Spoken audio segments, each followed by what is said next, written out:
Hello Ride-On people, let's run through some likes and dislikes of my 2021 Ducati Streetfighter V4S.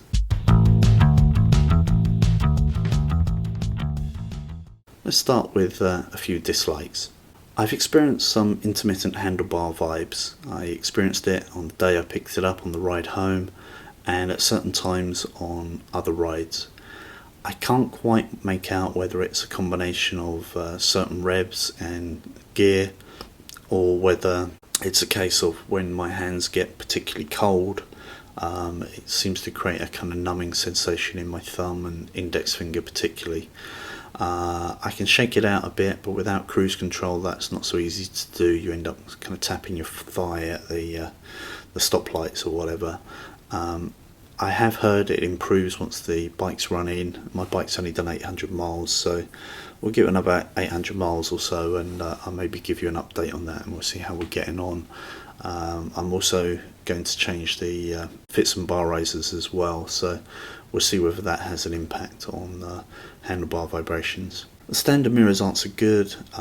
They need to be moved from the clamp on the handlebars if you want to get them at the right angle to see what's behind you. They don't turn internally, unfortunately, and I just don't think they look right. An upright mirror on a super motard or a street fighter, they always need bar end mirrors, so the stock mirrors not great. Cleaning, this bike just has so many nooks and crannies you would not believe. After sympathetically spraying it down with a snow cone and a low pressure washer and drying it off with a leaf blower, it used to have water dripping out of it for days, and there's loads of nooks and crannies for water to accumulate in, and it just takes time to get rid of all that crap. Range and fuel economy. The fuel gauge clearly lies, or the manual and the gauge is a bit messed up. For me, from running on fumes to filling up is about 3.5 gallons, and in the manual it says it takes 3.5 UK gallons, but my bike is a US bike, so that should be 4.2 US gallons, and it doesn't. It takes 3.52. So I'm wondering whether the owner's manual is incorrect, and where it says UK gallons it should really be saying US gallons. And in terms of MPG, it seems to be basing its MPG based on UK gallons rather than US, so I think a bit of a comedy of errors there. It wouldn't be an Italian bike if we didn't have that kind of shenanigans, but long and short is you get about 85-90 miles to reserve, and you get about 25 miles to dry if you ride sensibly once the low fuel light comes on. Coupled with that is a lack of no range to empty. It tells you everything else in infinite detail, but pretty much the most important thing to me is how many miles have I got left, particularly with a bike that's maybe will run you dry if used hard within 100 miles. So range to empty would be useful. Once the low fuel light comes on, the trip starts counting up and shows you how many miles you've done on reserve, but that's little consolation really to if you're not within range of a gas station. Far better to know how many miles you've got left and how many miles to your next destination, which on the Ducati Streetfighter is almost certainly going to be a gas station. The bike's about 25.5 grand out the door, depending on what state you're buying in, depending on how much tax you have to pay, etc., and your fees, etc., which will vary from dealer to dealer. But for me it was about 25.5 grand. And I think for that kind of money, really the mudguards and the biplane wings should be made of carbon fibre, or at the very least have a carbon fibre effect to them. And I think for a flagship model, that should be the order of the day. I do understand that things like Forged Marcassini wheels, Brembo Stylemia brakes, Öhlins fully electronic suspension cost a fortune to buy for the manufacturer, and they're offering an incredible V4 engine, but equally it's still a lot of money for a naked bike. You're talking kind of gull wing money, and for that kind of money I think a little bit of carbon fibre wouldn't go amiss. Next thing isn't so great will be the valve service at 15,000. It's hugely expensive. It's going to cost at least $2,000 because there's at least 10 or 12 hours labour involved. You literally have, if you've ever seen an exhaust fitted to the Streetfighter V4, you literally have to dismantle the entire bike basically. And so to check the cylinder heads on the V4 for the Desmo valves, it's going to cost you. And so if you do big miles, you're going to feel it in your wallet.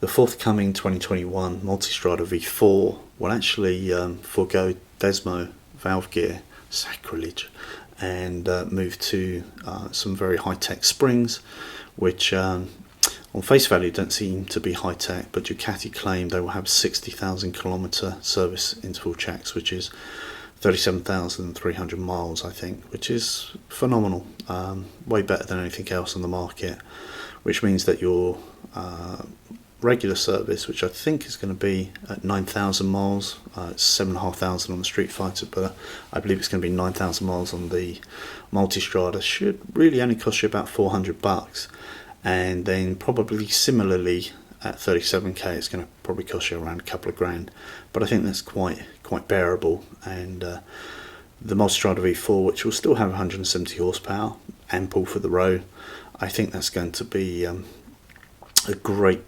all-round bike. And although it will upset some of the purists because the trellis frame will have gone, the single-sided swing arm for the rear wheel will have gone, and of course it's a V4 rather than an L-twin, and there's no Desmo valves. That will upset some purists, but I think the younger guys and the more progressive guys who embrace change will think this is a step in the right direction. So that's it for the dislikes on the Streetfighter. Let's move to some of the likes. Well, the really obvious one, beauty is in the eye of the wallet opener, but I think it looks absolutely stunning. More than stunning, it's sexy. It really is an evocative and pretty looking bike. The next thing is its emaciated weight. I think it's $397 for the standard V4, $392 for the V4S, and I've taken a little bit of weight out of mine, so I'm estimating it's around $385.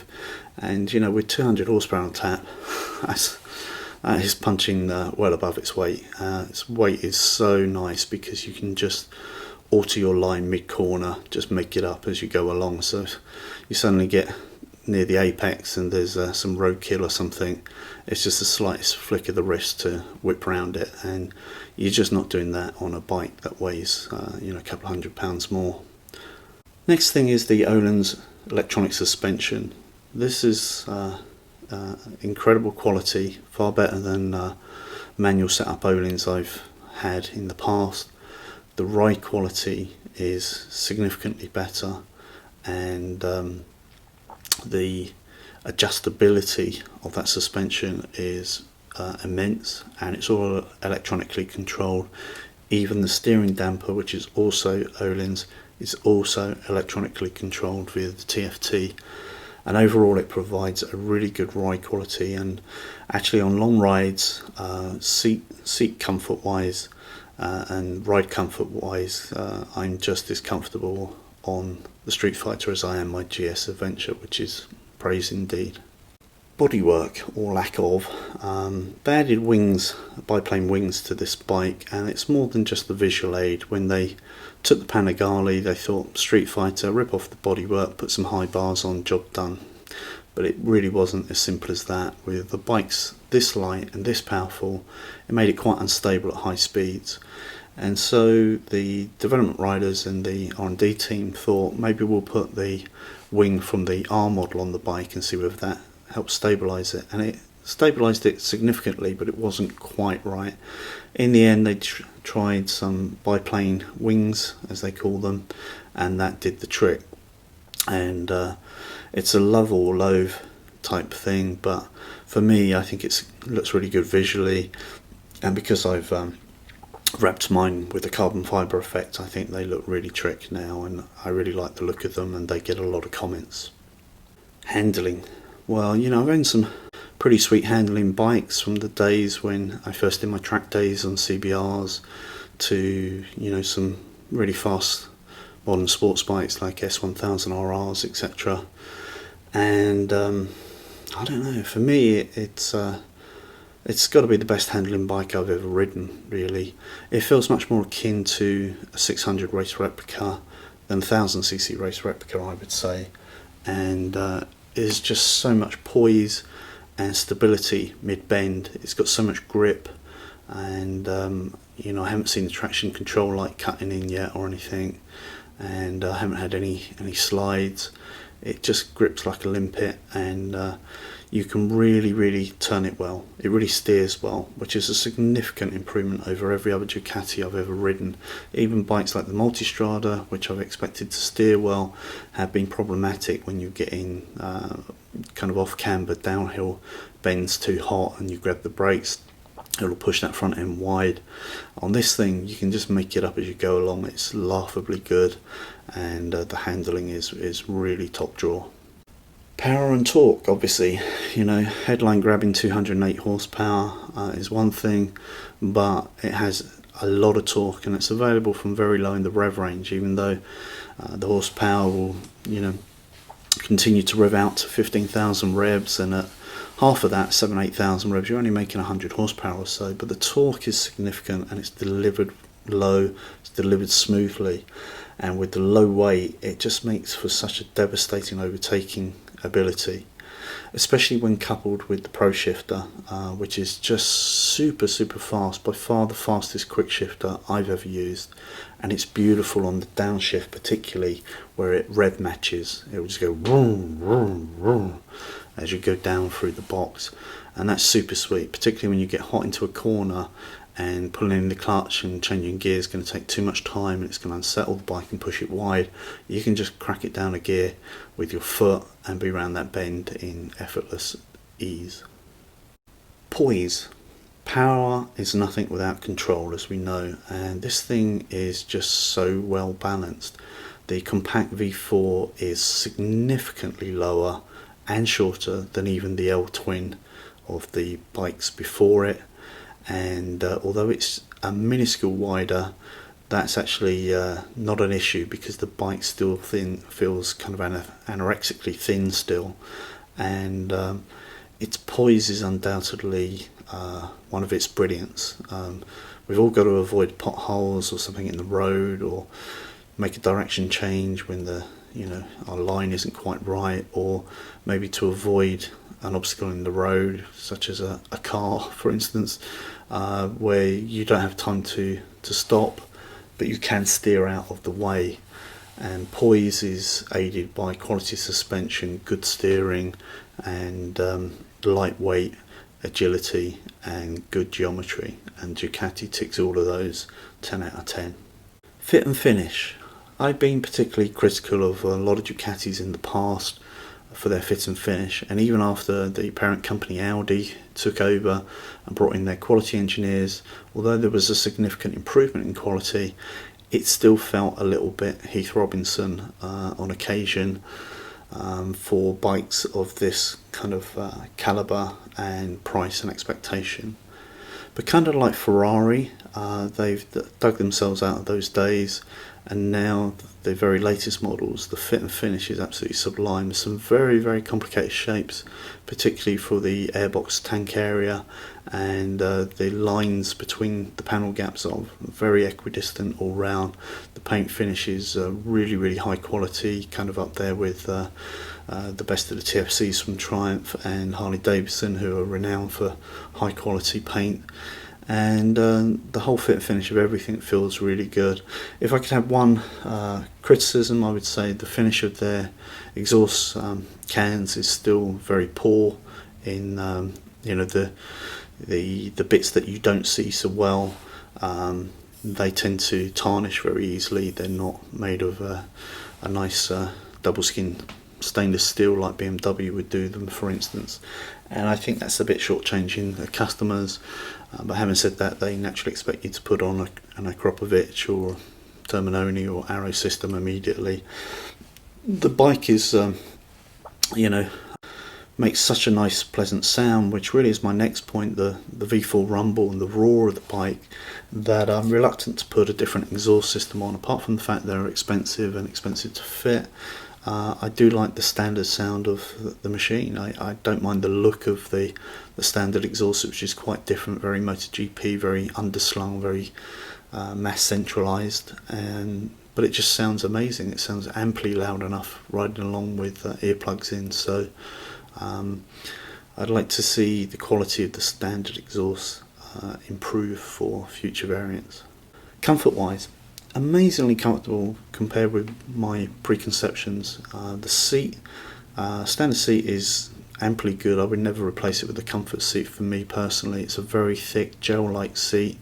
I'd like to see that on more bikes really, and the quality of the suspension gives gives your backside a much easier time as well. There's ample ground clearance for the foot pegs, yet I don't find my legs are cramped. And the only thing I would say ergonomic wise is the bars are a little low. They're still 6 inches higher than the Panigale V4 for instance, but they're still quite low. So if you find them low, you probably need a bar riser kit just to lift them up a little bit.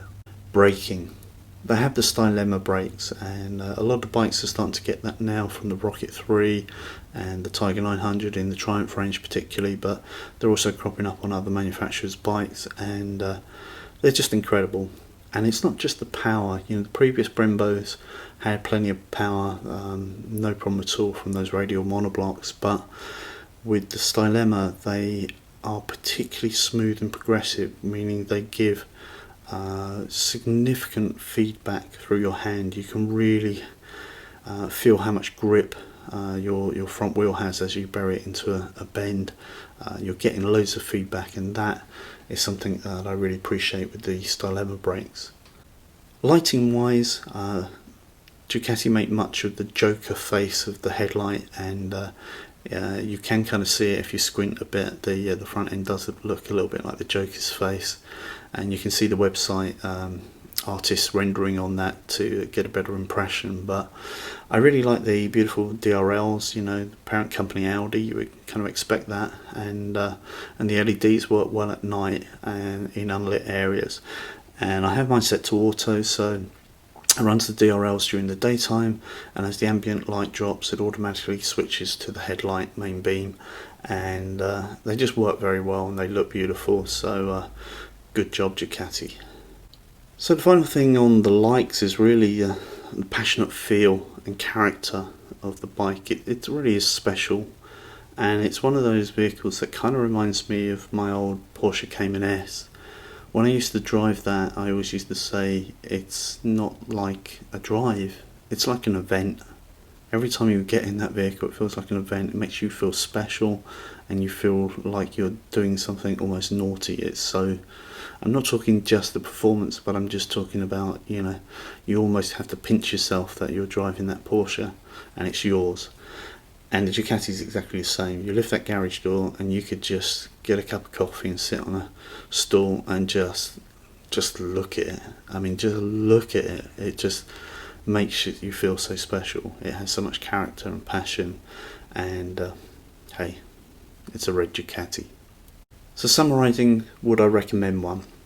Well, if you're an experienced rider with a good sense of your own mortality, you care about your driving licence, and the thought of jail sentences means Mr. Big in the shower at the big house scares you, then hell yeah, it's unbelievably epic, and the price will be forgotten long after the ride is remembered. Thanks for watching. Don't forget to subscribe. Ride often, ride carefully, ride on. Hey you, if you want to become one of the Ride On people, don't forget to subscribe. Ride often, ride carefully, ride on.